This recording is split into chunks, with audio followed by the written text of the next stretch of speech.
आते हैं। तयम्मुम में 3 चीज़ें वाजिब है, समझ आ। सबसे पहला, दोनों हथेली को, दोनों हाथों के हथेलियों को ऐसी चीज़ पे रखना या उस पे मारना कि जिस पे तयम्मुम करना सही हो। पहले मैं ये बता दूं, तयम्मुम किस चीज़ पे की जाती है? तयम्मुम मट्टी पे, पत्थर पे, टीले पे, रेत पे, डीले पे और बजरी पे, पत्थर पे। लेकिन सबसे बेहतर ये है, अगर आपके पास मट्टी है तो सबसे बेस्ट और बेहतर क्या है, मट्टी पे तयम्मुम करें। अगर मट्टी नहीं है तो उसके बाद का जो दर्जा है वो ढीले, ठीक है ना जी, उस पे आप तयम्मुम करें। या बजरी, जो छोटी बजरी होती है ना, उस पर भी तयम्मुम कर सकते हैं। रेत पे भी तयम्मुम कर सकते हैं, गीले पे भी तयम्मुम कर सकते हैं, पत्थर पर भी तयम्मुम कर सकते हैं। समझ आ रहा है ना? या इसी तरह जिप्सम वगैरह जो मार्बल है उस पे भी तयम्मुम करना सही है, ठीक। लेकिन घास फूस पे तयम्मुम करना सही नहीं है। इंशाल्लाह वो तफसीलात बाद में बताऊंगा। अब आते हैं हम तयम्मुम करने का तरीका। तयम्मुम में 3 चीज़ें लाज़मी है, वाजिब है। सबसे पहला, नियत। तो हर इबादत में नियत लाजिमी है ना, नियत ना हो तो फिर तयम्मुम वो कोई भी इबादत हो कबूल नहीं होती। सबसे पहले तो नियत है। आपने नियत करना है कि आया अगर गुस्ल वाजिब है तो गुस्ल के बदले में मैं तयम्मुम करता हूँ। अगर वज़ू के बदले में करना है तो वज़ू के बदले में मैं वज़ू के बदले में तयम्मुम करता हूँ वाजिब क़ुर्बतान इलल्लाह, या गुस्ल के बदले में तयम्मुम करता हूँ वाजिब क़ुर्बतान इलल्लाह, क़ुर्बतन इलल्लाह। हाँ, उसके बाद दोनों हाथों के हथेलियों को, अब मसलन ये मट्टी है ना, ये मट्टी है, देखो अभी हम तयम्मुम करते हैं। दोनों हाथों के हथेलियों को उस चीज़ पे रखना या उस पे मारना जिस पे तयम्मुम करना सही है, पहला। उसके बाद तयम्मुम पेशानी पे किया जाता है, इसको याद रखना, चेहरे पे नहीं। तयम्मुम सिर्फ पेशानी पे, पूरे पेशानी पे, जहाँ से सर के बाल उगते हैं वहाँ से लेकर पूरे पेशानी और आबरू भी उस पेशानी में शामिल है। नाक के उभरे हुए हिस्से तक मसह करना है, समझ आया? आपके हाथ के जो हथेली है जिस पे मट्टी लगी है ना, उस हाथों के हथेली से पूरे पेशानी पे और आबरू समेत नाक के उभरे हुए हिस्से तक मसा करना, पहला। और उसके बाद बाएं हाथ की हथेली दाएं हाथ के कलाई पे रखना है, ये कलाई, इसके पुश पे यहाँ पे रख के मसा करना है। अभी हम करके आपको दिखाएंगे। और उसके बाद दाएं हाथ की हथेली बाएं हाथ के कलाई पे रख के बाएं हाथ के पुश पे मसा करना। कितनी चीज़ें हो गई? नियत तो लाजिमी है ना। उसके बाद पेशानी पे मसा करना, दाएं हाथ के पुश पे मसा करना, बाएं हाथ के पुश पे मसा करना, यही तयम्मुम है।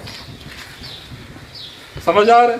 लेकिन एहतियात मुस्तहब ये है, फिर एक मरतबा दोबारा दोनों हथेलियों को मट्टी पे मारा जाए, उसके बाद फिर पेशानी पे मसा नहीं करना, सिर्फ हाथों के पुश पे मसा करना है, वही तरीका।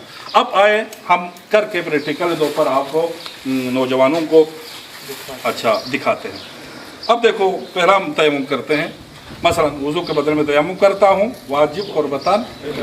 अब देखो, दोनों हथेलियों को मट्टी पे मारा ना, अब इसको थोड़ा सा झाड़ो, ठीक है ना जी। झाड़ने के बाद ये मट्टी लगी है ना, पेशानी पे आपने मुकम्मल पूरा पेशानी पे मसा करना है, समझ आ रहा है? अगर थोड़ा सा हिस्सा भी अगर रह जाए तो उसका जो है ना तयम्मुम बातिल है। ये फिर इसको ऊपर जोड़ो। अब इधर देखो गौर से, इधर रख लिया ना, अब थोड़ा सा नीचे ले आओ। अब मैं मसलन आपको शक है ये पेशानी की ये हिस्सा और ये वाला हिस्सा अभी तक मेरे हाथ के अंदर नहीं आया ना, उसका तरीका यह है, थोड़ा सा आप दाएं साइड पे ले आओ, ये घुमाओ, फिर दरमियान ले आओ, इस साइड पे ले आओ। ये पूरा पेशानी पे मसा हुआ नहीं हुआ है ना। अब मसलन दरमियान में ले आओ, हाथों को यूं नीचे की तरफ ले आओ, ये आबरू पे भी आ गए, اور ناک کے جو ابری ہوئی جگہ ہے یہاں تک لے کے آنا ہے، یہ غور سے دیکھنا. اب سمجھ آیا؟ اب بتاؤ پورے پیشانی میں میرا مسا ہوا ہے نہیں ہوا؟ اس کے بعد بائیں ہاتھ کی ہتھیلی دائیں ہاتھ کے کلائی پہ رکھنا ہے، یہ اگر انگوٹھی وغیرہ ہے تو اس کو اتارنا ہے. اس کے بعد ہاتھ کے پش پہ دائیں ہاتھ کے پش پہ آپ نے مسا کرنا ہے. مسا ہو گئے. پھر دائیں ہاتھ بائیں ہاتھ کے پش پہ مسا کرنا ہے. یہ تیمم ہو گئے، یہی تیمم. اس سے آپ نماز پڑھ سکتے ہیں.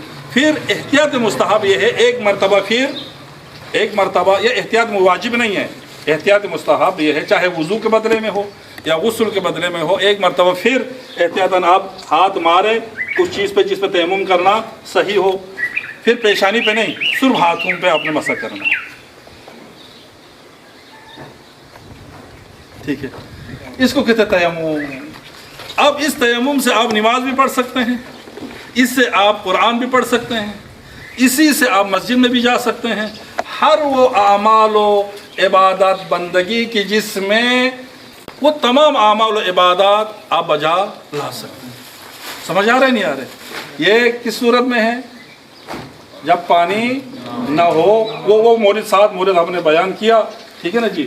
تو آپ کا حکم اور شریعت کا حکم یہ ہے کہ تیمم کر کے آپ نماز پڑھ سکتے ہیں. ٹھیک ہے. اب کوئی بچہ آئے آ کے مجھے کر کے دکھائیں تیمم. کون تیار ہے؟ کون آئے گا؟ آپ آ جاؤ. اب یہ آپ کو کر کے دکھائے. سمجھ میں آیا نا مکمل؟ اب ادھر آ کے آپ تیمم کر کے دکھاؤ. یہ آپ کے سامنے ابھی تیمم کر کے دکھائے گا.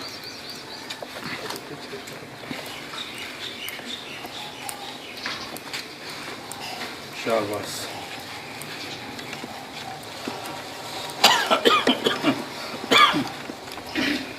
سب سے پہلے تیمم میں یہ بتاؤ کتنی چیزیں واجب ہے؟ 4 چیزیں. ہاں، پہلی نیت تھا. اس کے بعد ماتھے پہ مٹی لگانا، مسح کرنا، پھر پیشانی پہ چہرے پہ نہیں. تیمم صرف پیشانی پہ کی جاتی ہے. یہاں سے سر کے بال اگتے ہیں، ٹھیک ہے نا جی، وہاں سے شروع ہوتا ہے. اور یہ پیشانی دونوں اس کو کیا کہتے ہیں؟ کن پٹی ہے نا. کن پٹی بھی شامل ہے. پورا یہ پیشانی میں آتا ہے نا. اور یہ آبرو بھی ناک کے ابرے ہوئے سے یہاں تک لے کے آنا ہے. سمجھ آ رہے؟ اب کر. اور اس کے بعد بائیں ہاتھ کی ہتھیلی دائیں ہاتھ کے کلائی پہ رکھنا ہے، اس پہ مسح کرنا ہے. اور اس کے بعد دائیں ہاتھ کی ہتھیلی بائیں ہاتھ کے ہتھیلی پہ رکھ اس پہ مسح کرنا. بس کر کے دکھاؤ.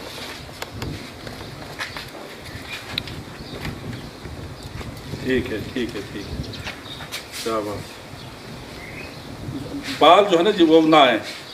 شاباش. نہیں اوپر ہی اس کو اوپر رکھنا. بندہ خدا یوں ادھر دیکھو، یہ اوپر. ہاں یہ شاباش. تھوڑے نیچے کھینچو. پھر دائیں سائڈ لے آؤ. شاباش. پھر آگے لے جاؤ درمیان میں. پھر بائیں سائڈ لے جاؤ. ہاں، پھر سینٹر میں لے آؤ. ہاں، اب نیچے لے آؤ. شاباش. اب ٹھیک ہے، صحیح کیا ہے نا. شاباش. اس کے بعد ہاں، اس کے بعد ٹھیک ہے. اس کو بند کروں کر کے تاکہ نہیں اس ہر جگہ پہ جو ہے نا جی وہ پہنچے. شاباش. یہ ہے مسا، یہ تیمم ہے. پھر ایک مرتبہ پھر مارو. یہ مستحب ہے. دوسری مرتبہ صرف جی.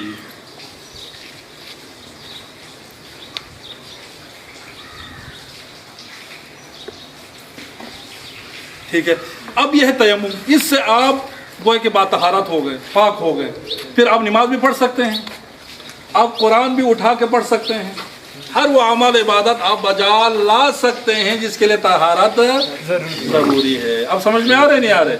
اس کا یہ تیمم ہے. نماز قضا کرنا گناہ ہے، گناہ کبیرہ. نماز کسی بھی حوالے سے معاف نہیں ہے. آپ تیمم کر کے نماز پڑھ سکتے ہیں. ٹھیک ہے. وآخر دعوانا ان الحمدللہ.